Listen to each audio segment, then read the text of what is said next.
3, 2, 1.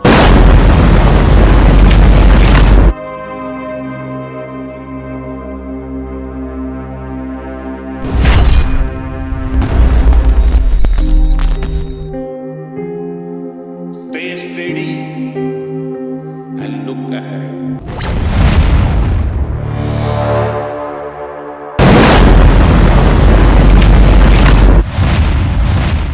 7 सितंबर सन 2019 वो तारीख जब भारत चांद पर इतिहास रचने के बेहद करीब जा पहुंचा था।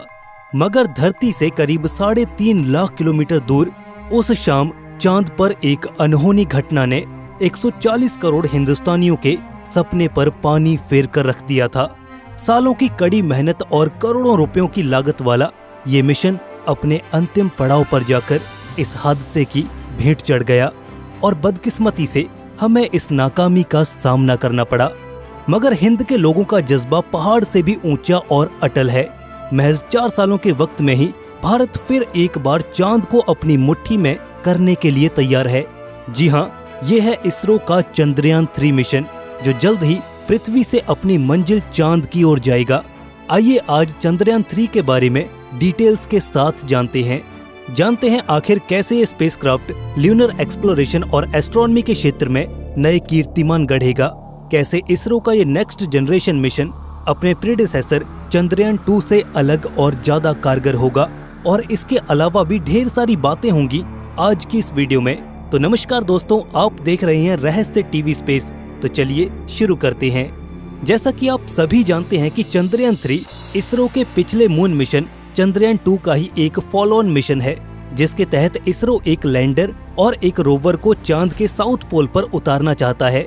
ये काम बेहद पेचीदा और जटिल है, क्योंकि अतीत में ऐसा करने की कोशिश में कई सारे स्पेसक्राफ्ट्स नाकाम हो चुके हैं। फिर चाहे वो इजराइल का बेराशीत लैंडर हो या फिर एक private Japanese aerospace company ispace का हकूटो आर लैंडर हो, ये दोनों ही मून मिशन ऐन वक्त पर कुछ सॉफ्टवेयर ग्लिचेस के कारण फेल हुए। पर वहीं जहां फेलियर्स की मिसालें हैं, वहीं कामयाबी की नजीरें भी मौजूद हैं। हाल ही में चांद पर उतरा चाइनीज लैंडर चैंग E4 एक क्रांतिकारी मिशन साबित हुआ, जिसने चांद की फार साइड पर उतरकर न केवल इतिहास रचा, बल्कि बहुत सारे यूनिक एक्सपेरिमेंट्स को कैरी आउट करके अपनी एक हिस्टोरिकल प्रेजेंस भी नोटिस कराई। बात करें अगर पिछली दफा हुए चंद्रयान 2 के फेलियर पर, तो 7 सितंबर सन 2019 का ये दिन तो आपको याद ही होगा।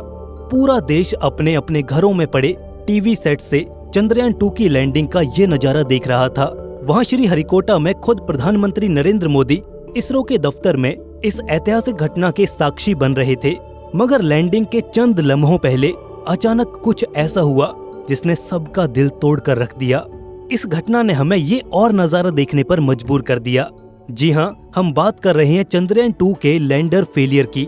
दरअसल उस शाम सब कुछ सही चल रहा था, तभी अचानक शेड्यूल लैंडिंग टाइम से कुछ मिनटों पहले विक्रम लैंडर के ऑनबोर्ड कंप्यूटर में मौजूद एक सॉफ्टवेयर में ग्लिच आ गया।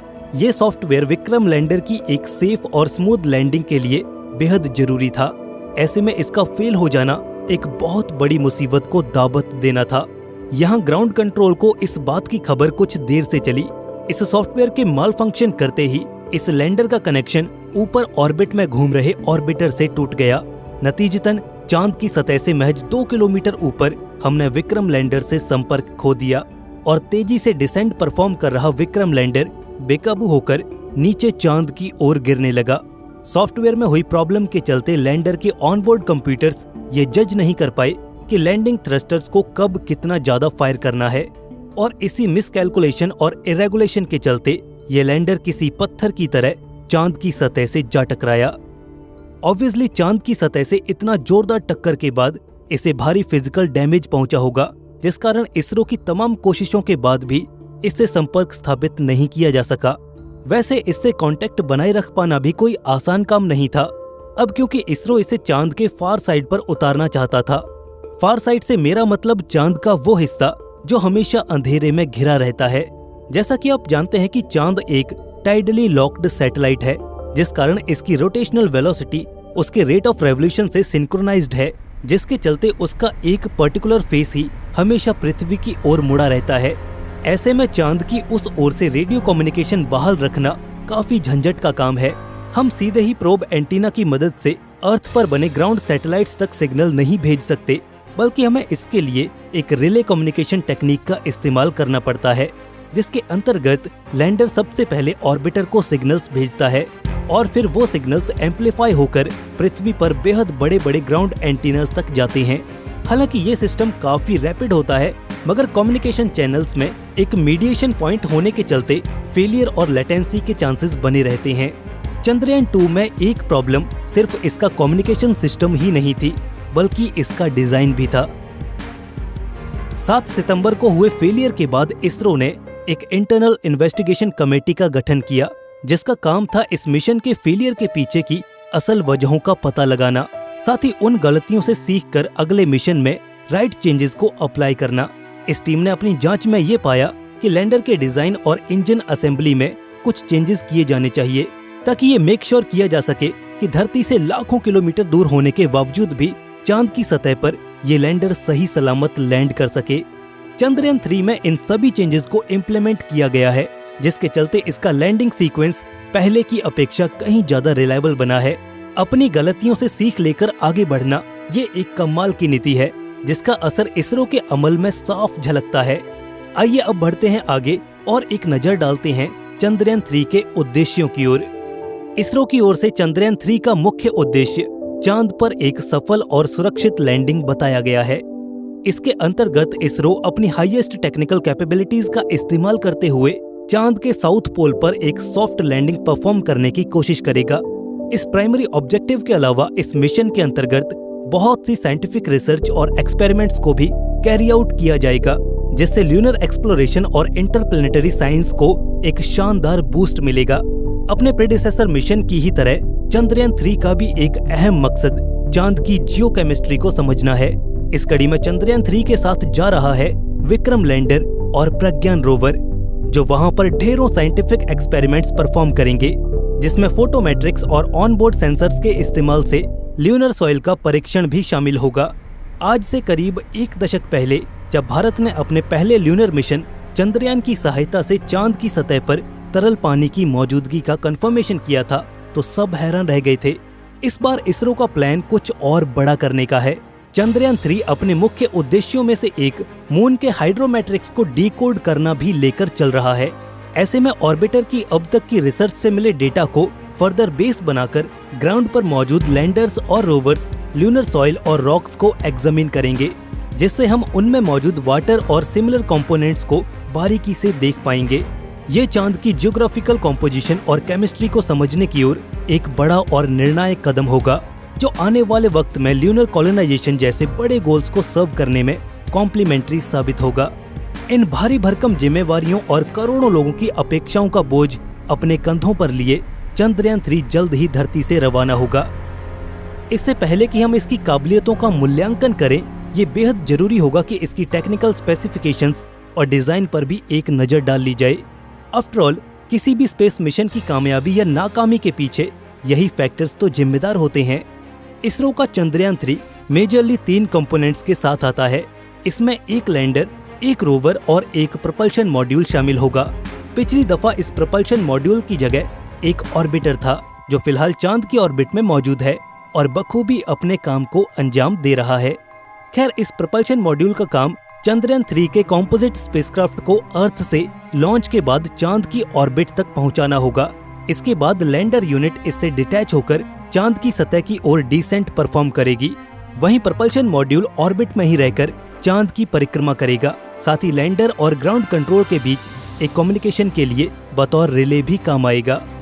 अगर आप इसके डिजाइन को देखेंगे तो पाएंगे कि ये एक बॉक्सी शेप का कंपोनेंट है, जिसके एक साइड पर ऑनबोर्ड कंप्यूटर और कम्युनिकेशन सिस्टम को पावर करने के लिए सोलर पैनल्स लगाए गए हैं। वहीं टॉप पर एक सिलेंड्रिकल सा स्ट्रक्चर देखने को मिलता है, जो कि एक्चुअल में लैंडर यूनिट के लिए एक डॉकिंग पोर्ट के रूप में काम करेगा। इसके अलावा आप इसके साइड में ये थ्रस्टर्स देख सकते हैं, जो समय समय पर फायर होकर इसकी दिशा और गति को नियंत्रण में रखेंगे। इस प्रपल्शन मॉड्यूल का मेन काम चंद्रयान 3 के इस कॉम्पोजिट स्ट्रक्चर को लॉन्च के बाद धरती की ऑर्बिट से लेकर मून की ऑर्बिट तक लेकर जाना है। फिर ये अपने सेकेंडरी रोल में भी सर्व करेगा, जिसमें ये बतौर रिले कम्युनिकेशन डिवाइस ऑर्बिट में रहकर लैंडर और अर्थ पर मौजूद ग्राउंड स्टेशन के बीच संपर्क स्थापित रखेगा।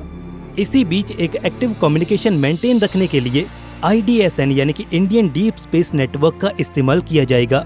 इसके बाद बारी आती है इस मिशन के सबसे अहम कंपोनेंट विक्रम लैंडर की। ये लैंडर एक बॉक्स की शेप में है। मून की सरफेस पर एक स्मूथ और सॉफ्ट लैंडिंग परफॉर्म करने के लिए इसके बॉटम पर 4 लेग्स भी इंस्टॉल्ड हैं। इसके अलावा ये लैस है मल्टीपल लैंडिंग थ्रस्टर से, जो कि डिसेंट के दौरान इसे एक एंटी ग्रेविटी थ्रस्ट देगा, जो कि सॉफ्ट लैंडिंग के लिए बेहद जरूरी है। इसके अलावा इसमें वो तमाम साइंटिफिक पेलोड्स और इंस्ट्रूमेंट्स भी मौजूद हैं जो ल्यूनर साइंस को परफॉर्म करने में कारगर साबित होंगे। करीब 7.5 टन वजनी इस लैंडर में एक सेफ लैंडिंग परफॉर्म करने के लिए 1 दर्जन से ज्यादा कंपोनेंट्स मौजूद हैं। फिर चाहे वो accelerometer, altimeters, Doppler velocimeter, surface proximity sensors, touchdown sensor और 4 से भी ज्यादा डिफरेंट एरियाज में व्यू ऑफर करने के लिए हाई रेजोल्यूशन कैमराज, जिनकी मदद से इस लैंडर की एक सेफ और साउंड लैंडिंग मेक श्योर की जा सकेगी। बाद बाकी ये लैंडर प्रज्ञान रोवर के लिए एक कैरियर व्हीकल के तौर पर भी काम करेगा, क्योंकि ऑल द वे अर्थ से मून की सरफेस तक यही तो इस रोवर को अपने भीतर ले जाएगा। 26 किलो वजनी इस रोवर में कुछ बेसिक इंस्ट्रूमेंट्स और पावर के लिए एक सोलर पैनल मौजूद है। क्योंकि ये इसरो का पहला रोबोटिक रोवर है, इसलिए फिलहाल इसे डेमोन्स्ट्रेशन फेज में रखा गया है। इसके तहत हम अपनी टेक्नोलॉजीज और डिजाइन का रियल लाइफ सिचुएशन में टेस्ट और एग्जामिनेशन कर पाएंगे। And that's pretty much all about this mission. अगर इस मिशन की लॉन्च डेट की बात करें तो फिलहाल इसरो द्वारा इसे अगले महीने की 12 से 19 तारीख यानी कि 12 जुलाई से 19 जुलाई के बीच लॉन्च करने के लिए शेड्यूल किया गया है। इसरो ने अपने एक ऑफिशियल प्रेस नोट में ये बताया कि वो इसे लॉन्च करने के लिए एक LVM-3 रॉकेट का इस्तेमाल करेंगे। जी हाँ, ये वही सेम रॉकेट है जिससे 2019 में चंद्रयान 2 को लॉन्च किया गया था। तब इसे GSLV Mark 3 के नाम से जाना जाता था। एंड अकॉर्डिंग टू इसरो इसे सतीश धवन स्पेस सेंटर श्रीहरिकोटा से लॉन्च किया जाएगा। और फाइनली 4 सालों बाद ही सही, मगर फिर एक बार हम चांद के सीने में तिरंगा लहराने के लिए तैयार हैं। इस पर आपका क्या ख्याल है? अपनी राय हमें कमेंट सेक्शन में जरूर शेयर करें। अगर आपको ये वीडियो पसंद आई तो इसे एक लाइक जरूर करें। साथ ही आगे एस्ट्रोनॉमी और स्पेस साइंस से जुड़ी हुई वीडियोस को देखते रहने के लिए हमारे चैनल रहस्य टीवी स्पेस को जरूर से सब्सक्राइब करें। धन्यवाद।